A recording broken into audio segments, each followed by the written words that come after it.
एक मारवाड़ी था, उसको घूमने का बड़ा शौक था।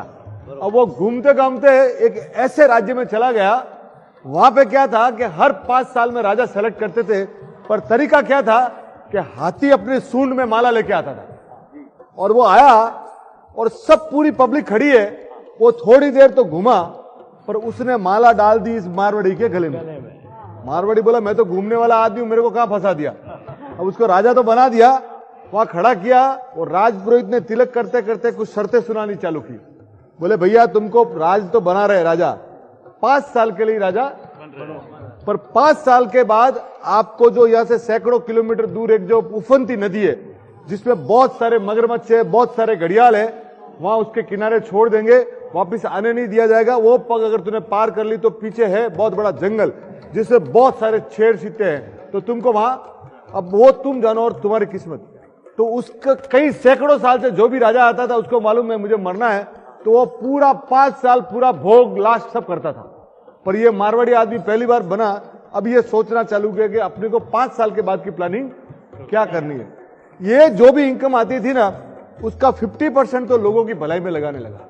उसके पहले के कोई भी राजा को उसको मालूम था मुझे जिंदा नहीं रहना, तो सब मौज करते थे। ये बंदे ने क्या किया 50% तो, और उस बचे हुए 50% से पहले साल में उसने उस नदी के ऊपर पुल बनाया। क्या बनाया? पुल बनाया।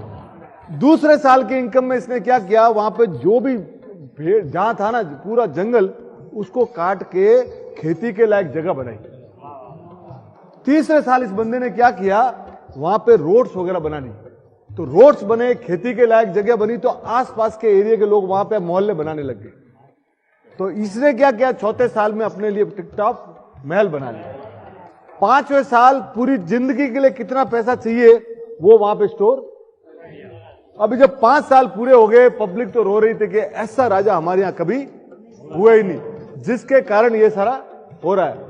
आप सुन के ताज्जुब करेंगे, ढोल बजाते हुए लोग वहां छोड़ने गए, लोगों के आंखों में पानी था कि हजारों राजा जो मारे गए ये भी मारा। अब वो वहां गए तो जाके देखते ये तो बंदा इन सबको टाटा बाय बाय करके सीधा पुल चढ़ रहा है। तो मारवाड़ी आदमी था, गया और फर्स्ट क्लास अपनी।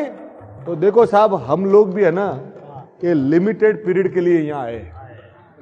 आपको अच्छे कर्मों का, अच्छी प्रार्थनाओं का, अच्छी दुआओं का अगर पुल बनाना है ना, आप सोच लीजिए अगर ये नहीं बनाया तो वापिस इस भवसागर में आके यही घड़ियाल, यही मगरमच्छ, यही यातना आपको सहन करनी पड़ेगी। तो जिंदगी में ना आप यहां आए हो ना, अच्छे पुल बनाइए, अच्छे कर्मों के बनाइए, कोई आपको भवसागर पार कराएंगे। तो जिंदगी बॉस ये सिखाती है कि हम इस लिमिटेड पीरियड के लिए आए हैं और जो लोगों की हेल्प हमसे हो सकती है ना वो हेल्प कीजिए।